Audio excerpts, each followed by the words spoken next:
Friends, ഇന്ന് introduction ഒന്നും ഇല്ലാണ്ട് ഈ പെണ്ണിത് അവിടെ ഈ ആൾക്കൂട്ടത്തിൻ്റെ ഇടയിൽ പോയി നിൽക്കണമെന്നായിരിക്കും അല്ലേ നിങ്ങൾ വിചാരിച്ചുകൊണ്ട് നിൽക്കണം. ഞങ്ങൾ പുതുശ്ശേരി വെടി ഉത്സവത്തിന് വന്നിരിക്കുകയാണ് കേട്ടോ.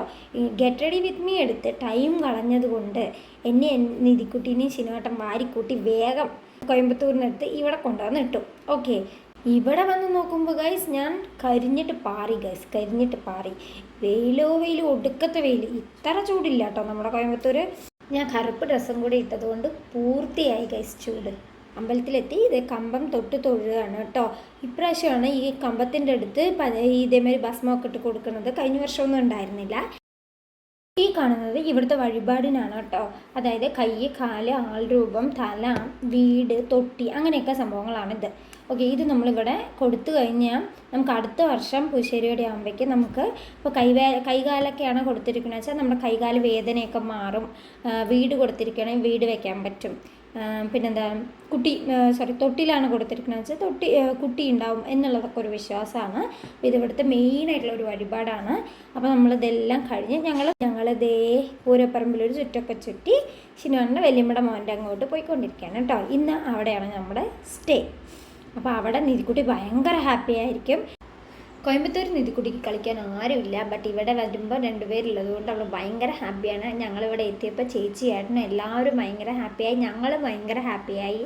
എപ്പോഴെങ്കിലും ഇങ്ങനെയൊക്കെ കാണുമ്പോൾ അതൊരു സന്തോഷമാണല്ലേ. നമ്മൾ എത്തിയതും പിന്നെ പുതുശ്ശേരി വേടയുടെ ഒരു വൈബ് അങ്ങോട്ട് ഓണായിട്ടോ ഗൈസ്. നമ്മൾ വന്നെത്തിയതും പിന്നെ പാട്ട് വെച്ച് ഡാൻസ് കളിച്ചു. ഭയങ്കര ചില്ലിങ് ആയിരുന്നു. ഞങ്ങൾ സൂപ്പറായിരുന്നു. എന്താ ക്രിസ്മസ് താടിയാ? ക്രിസ്മസ് താടിയല്ല, അപ്പൂപ്പൻ താടി. ക്രിസ്മസ് താടി അപ്പൂപ്പൻ. എത്ര നോക്കട്ടെ, കാണിക്ക്. അതാ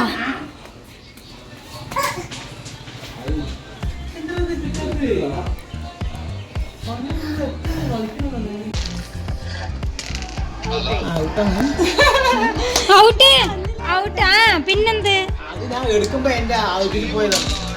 അപ്പോൾ അതേ എല്ലാ എൻജോയ്മെൻറ്റും കഴിഞ്ഞ് വൈകുന്നേരത്തോടെ ഞങ്ങൾ എന്ത് ചെയ്തു, പുതുശ്ശേരി അമ്പലത്തിലേക്ക് പോവുകയാണ്.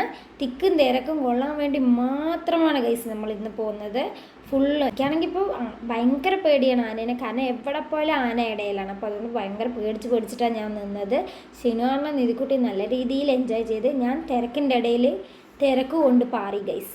അതാണ് എൻ്റെ അവസ്ഥ. പിന്നെ നമ്മുടെ എപ്പോഴത്തെയും സിഗ്നേച്ചർ 90s കിഡിൻ്റെ എപ്പോഴത്തെ സിഗ്നേച്ചർ ഒരു ഇതാണ് നമ്മൾ ഈ വേലയ്ക്കും പൂരത്തിനൊക്കെ പോയാൽ കയ്യിൽ മൈലാഞ്ചി വെക്കാന്നുള്ളത്. അതിൻ്റെ ഒരു മണം, അയ്യോ, അതൊരു വേറെ ലെവലാണല്ലേ. പണ്ട് കുറച്ച് ദിവസമൊക്കെ നിന്നിരുന്നു. ഇത് ഇപ്പം ഞാൻ വെച്ചത് പിറ്റേ ദിവസം എനിക്ക് പോയി കേട്ടോ. അധികമൊന്നും നിന്നില്ല. പക്ഷെ എന്നാലും ആ ഒരു മണത്തിന്, ആ ഒരു എന്താ പറയുക, നമ്മുടെ നൊസ്റ്റൂനും വേണ്ടിയിട്ടാണ് നമ്മളത് വെച്ചത്. അത് കഴിഞ്ഞ് നമ്മൾ വീട്ടിലേക്ക് വന്നു. നെക്സ്റ്റ് ഡേ വൈകുന്നേരം നമ്മൾ വീണ്ടും പൂരപ്പറമ്പിൽ പോയി ഷോപ്പിംഗ്. മെയിനായിട്ട് അതാണല്ലോ ഉദ്ദേശം നമ്മുടെ. ഓക്കെ, അപ്പോൾ നമ്മൾ ഇതേ പോയി വീണ്ടും കുറച്ച് സംഭവങ്ങളൊക്കെ ഷോപ്പിങ്ങൊക്കെ ചെയ്ത് നമ്മളിതേ വെടിക്കെട്ടൊക്കെ കണ്ട് അന്നത്തെ ദിവസം എല്ലാവരോടും ബായ് പറഞ്ഞ് നമ്മൾ തിരിച്ച് കോയമ്പത്തൂർ വന്നു കേട്ടോ. ഞങ്ങളുടെ പുതുശ്ശേരിയുടെ ആഘോഷം കണ്ടല്ലോ. ഞങ്ങൾ എന്തായാലും അടിച്ച് പൊളിച്ചു ഗൈസ്. വീണ്ടും നമുക്ക് അടുത്ത വീഡിയോയിൽ കാണാം. അതുവരെ ബായ്.